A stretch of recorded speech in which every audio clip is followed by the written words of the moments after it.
বড় এক পাতিল দুধের মধ্যে যেমন এক ফোঁটা চিনি যথেষ্ট দুধটিকে নষ্ট করার জন্য, ঠিক সেই রকম একজন ট্রাম্পই যথেষ্ট সারা বিশ্বের মধ্যে যুদ্ধ লাগাই দেওয়ার জন্য।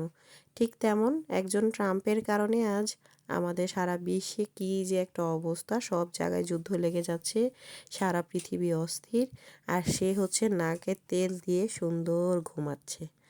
তো আমাদের ফ্রান্সে যুদ্ধের কারণে এই যে ইরান এবং হচ্ছে যে ইসরায়েলের যুদ্ধ এবং আমেরিকার যুদ্ধের কারণে এখন খুবই মানে নাজেহাল অবস্থা, সব জায়গায় সব কিছুর দাম বেড়ে গেছে। এক তো যুদ্ধ সবসময় হচ্ছে জিনিসের দাম বাড়িয়ে দেয়। তো আজকে সেই এক্সপিরিয়েন্সটাই তোমাদের সাথে শেয়ার করব। আমি সুমাইয়া সুমু, ফ্রান্স ব্লগার সুমু থেকে, এবং ওয়েলকাম টু মাই চ্যানেল। যারা যারা আমার ভিডিওগুলো দেখো তারা জানো আমি কখনোই কোনো নেগেটিভ জিনিস আমার ভিডিওতে শেয়ার করি না, একেবারে আমি আমার লাইফ স্টাইলই শেয়ার করি। তো এখানে হচ্ছে আমি কোয়াসো কাটতেছিলাম, কারণ হচ্ছে বাচ্চাদেরকে আমি খেতে দিব, মানে একেবারে কোনো কিছু রান্না করতে পারছি না, কিভাবে রান্না করব। এখানে সব কিছুরই মানে গ্যাস নেই 3 দিন যাবত, গ্যাস অফ। আর হচ্ছে এই গ্যাসের কারণেই রান্না বান্না নাই। আর যেহেতু আমার বাসায় হচ্ছে গ্যাসের চুলা, আমি ন্যাচারাল গ্যাস দিয়ে রান্না করি, এই জন্য আমার উপায় নেই, কিছু তো করতে হবে। বাচ্চাদেরকে কেনা খাবারই দিচ্ছিলাম, বাট এটা কেনা না, এটা আমার হাজব্যান্ড তৈরি করেছে। এটাকে পাশকোলা বলে। আর এই পাশকোলাটা বাচ্চারা খুব বেশি পছন্দ করে। বাট এখন হচ্ছে এটা অ্যাজ এ নাস্তা না, এটা অ্যাজ এ ফুড দেওয়া হচ্ছে, কারণ রান্না করতে পারিনি সারাদিন, গ্যাস নেই, প্রায় 3 দিন যাবৎ গ্যাস নেই, অনেক সাফার করতেছি। আর প্রতিটা জিনিসের প্রাইস এমনভাবে দাম বাড়তেছে, এক তো ইউক্রেনের যুদ্ধের কারণে মানে প্রাইস বেড়ে আটার প্রাইস এখন পর্যন্ত কমে নাই। আটা, ডিম, এগুলো, পোলট্রি, মুরগি, এগুলোর দাম কমে নাই। এখন তো মানে ফ্রান্সে আমি এত বছর যাবৎ থাকি, যখন আমি, আমার হাজব্যান্ড বলে, আমার হাজব্যান্ড 24 বছর ধরে থাকে, সে বলে যখন সে আসছে তখনও টমেটোর দাম যেরকম ছিল অনেক বছর, এখন তো সব কিছুর দাম বেড়ে গেছে, অনেক বছর প্রায় 16-17 বছর একই ছিল, কখনো প্রাইস বাড়ে নাই। কিন্তু এখন প্রতিটা জিনিসের দাম এমনভাবে বাড়তেছে, কারণ এই যে যুদ্ধের কারণে জিনিসের প্রোডাকশন খুব কম হচ্ছে, আর যে দেশগুলো থেকে আসে সেই দেশে আসলে এই যে কস্টিং খরচটা অনেক বেশি বেড়ে যায়। আর এখন এই ইরানের যুদ্ধের কারণে হচ্ছে আমাদের এখানে তেলের দাম অলরেডি বেড়ে গেছে, যে গ্যাসের গ্যাসের দামও বাড়তেছে এবং বাড়বে। আর সবচেয়ে বড় কথা, পাওয়া যায় কি না সেটা নিয়েও একটা টেনশন। এখন আমাদের একটা মানে অল্টারনেট একটা রাস্তা খুঁজতে হবে, সেই রাস্তার মধ্যে হচ্ছে আমাদের গ্যাসের চুলা বাদ দিয়ে আমাদের ইলেকট্রিক চুলা কিনতে হবে। তো সেই জন্যই আমরা হচ্ছে একটু বাইরে যাচ্ছিলাম। আর আমার হাজব্যান্ড হচ্ছে আমাদের গাড়ির মধ্যে যে নিচে ম্যাট থাকে, তাপি বলে, সেই তাপি বিছাচ্ছে, কারণ বাচ্চারা এমন গাড়িটাকে ময়লা করে ফেলে, উপায় নেই।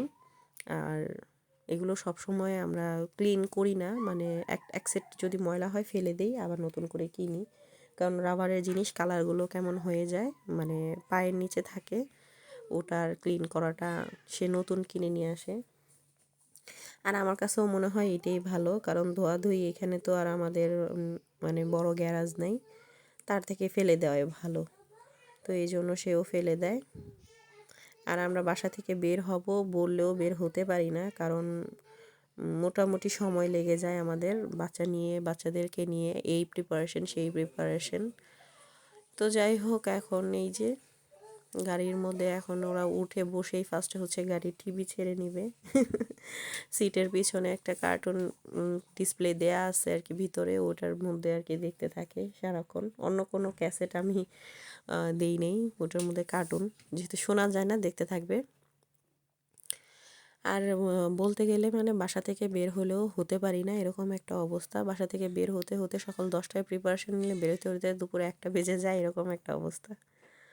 তো ইলেকট্রিক চুলা কেনার জন্য আমরা আর কি কয়েক জায়গা দেখবো, ফার্স্টে এক জায়গায় গিয়ে কিনবো না, কারণ যেখানে দেখা যাচ্ছে একটু প্রাইস বেশি হলেও ইলেকট্রিক কনজিউমিং কম হয়। তো সেন্সর এবং হচ্ছে ইলেকট্রিক কনজিউমিং দেখে তারপর সব কিছু বুঝেই কিনতে হবে। আর এখন গ্যাসেরও মানে এমন অবস্থা, গ্যাস আসছে বর্তমানে, আমার বাসায় গ্যাস আছে, বাট 2 দিন 3 দিন গ্যাস ছিল না। তো গ্যাসেরও এখন এমন একটা অবস্থা, মানে খুব স্লো, মানে তাপটা অনেক কম, রান্না হতে খুব টাইম লাগে। তার থেকে আমার মনে হয় যে অনেক বেশি গ্যাস কনজিউমিং হবে এবং মানে বাজেট অনেক বেশি বেড়ে যাবে, বিলটা অনেক বেশি আসবে। তো ওই জন্যই চিন্তা করলাম যে না, চেঞ্জ করে ফেলি। আর আমার সেই চুলাটাও অনেক মানে অনেক ভালো এবং অনেক বেশি এক্সপেন্সিভ কিনেছিলাম। যখন কিনেছি তখন আমি বুঝি নাই যে ইলেকট্রিক কিনলেই ভালো হবে। আমি সেটা না করে আমি গ্যাস কিনেছিলাম, জানি না কেন, হয়তো বোকামো করেছি। যাই হোক, অনেক বছর ইউজ করা হয়েছে, এখন চেঞ্জ করলেও কোনো সমস্যা নাই। আর এমনিও এইখানে মানুষ বছর বছর ঘরের ডেকোরেশন চেঞ্জ করে, সব কিছু চেঞ্জ করে। তো দেখি, আগে দেখব, ঘুরে ঘুরে দেখে তারপর কিনবো।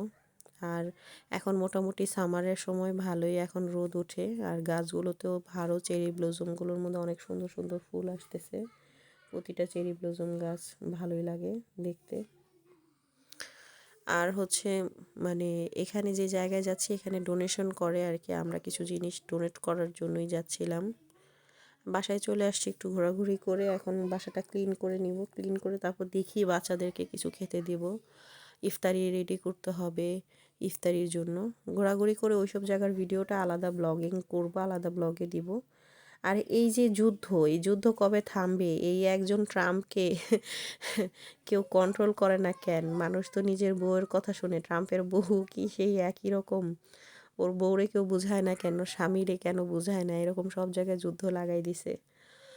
আর এরকমভাবে মানে প্রাইস প্রতিটা জিনিসের বেড়ে গেছে, মানে কি বলবো। অলরেডি মানে গাড়ির তেল নিতে গিয়ে আমার হাজব্যান্ড দেখে গাড়ির তেল অলরেডি প্রাইস হাই হয়ে গেছে। আমি বললাম কপাল ভালো তুমি তেল পাইছো, কারণ এর আগের বার একবার এরকম হয়েছে, প্রায় 5 দিন হচ্ছে গাড়ি পেট্রোল পাম্পের লাইনে লাগিয়ে তারপর হচ্ছে মানুষ তেল নিছে, এরকম ঘটনাও ঘটছে ফ্রান্সের মতো জায়গায়। কিছু করার নাই, এই বেশি দিন আগের ঘটনা না, এরকম আর কি। মানে ইউক্রেনের যুদ্ধের কারণে আমাদের এই ইউরোপের অনেক জিনিসই ইউক্রেন থেকে আসে, যেহেতু ইউক্রেন একটি মানে সব কিছু তৈরি করে। মানে বলতে গেলে ওখান থেকে অনেক অনেক জিনিস, যেমন ব্রয়লার মুরগির ফিডগুলো, ব্রয়লার মুরগি এবং হচ্ছে আম, আটা, ময়দা, যত গম জাতীয় জিনিসগুলো ওইসব দেশে তৈরি হয় ওগুলো। অনেক অনেক জিনিস আছে যেগুলোর জন্য আসলে প্রতিটা জিনিসের প্রাইস বেড়ে গেছে। ডিম তো একেবারে মানে হাই প্রাইস, এরকম অবস্থা। তো যাই হোক, সমস্যা নাই, যেমন দেশ তেমন বেশ, ওই একটা কথা আছে না। তো আমি হচ্ছে এই যে স্লো কুকার একটা আছে আমার অল্টারনেটিভ এইটাই আমি একটা কিনে রাখছিলাম, কেন জানি কিনে রাখছি। এখন প্রায় সময় যখন সমস্যা হয় আমার কাজে লাগে, এটা অনেক বেশি কাজে লাগে। তো আমি চেষ্টা করতেছিলাম এটার মধ্যে ফ্রাই করতে, বাট ফ্রাইটা অনেক ভালো হয়, অনেক বেশি ক্রিস্পি হয়, কিন্তু অনেক সময় সাপেক্ষের ব্যাপার এটা। এতক্ষণ মানে দাঁড়ায় আমার এত জিনিস আইটেম ভাজাটা, আমি তো 4টা চুলায় একসাথে রান্না করি।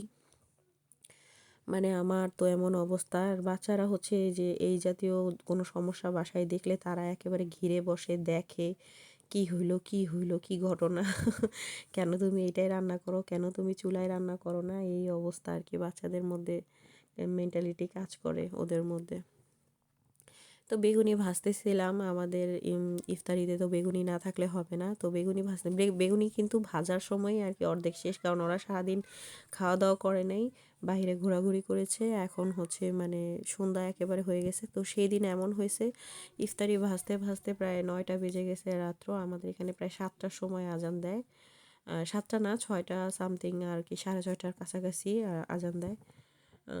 এরকম একটা অবস্থা। আম, মানে আমি ভাসতেছি একদিকে আর এদিকে ওরা খেয়ে ফেলতেছে, মানে আমি কুলিয়ে উঠতে পারতেছি না, এরকম অবস্থা। তারপর 9টার সময় আর কি মোটামুটি আমরা কোনো রকম কিছু একটা করে খাওয়া দাওয়া করলাম। আর এই যে একদিকে ভাসতেছি একদিকে খেয়ে ফেলতেছে। আর বেগুনিগুলো অনেক বেশি ক্রিস্পি, মানে শক্ত, অনেক ভালো হয়েছে, ভাজাটা খুব ভালো হয়েছে, কিন্তু এত সময় লাগছে। পরে আমি দেখলাম যে আর এখন রান্না করার কোনো এনার্জি আমার নাই। আমি তারপর একটু ফ্রাই করলাম আর কি, ফ্রেঞ্চ ফ্রাই যেটা, সেটা ফ্রাই করে আমি ভাবতেছি এটাই বাচ্চাদেরকে দিয়ে দেবো। তো আজকে তোমাদের সাথে অনেক গল্প করলাম। যারা আমার চ্যানেলে নতুন নতুন যুক্ত হইতেছো তাদেরকে বলবো অনেক অনেক ধন্যবাদ, এবং তোমরা সবাই আমাকে সাপোর্ট করো, দেখেই আমার মন চায় নতুন নতুন ভিডিও দেই। আরও আমি তোমাদের কাছে আরও বেশি সাপোর্ট চাই। তোমরা সবাই অবশ্যই এইভাবে করে আমাকে সামনে এগিয়ে নিয়ে যাবা এবং নিজেদের দোয়ায় আমার নামটা রাখবা। সবাই ভালো থাকো, সুস্থ থাকো, নিজের ফ্যামিলির সাথে থাকো। Thanks for watching, tata bye.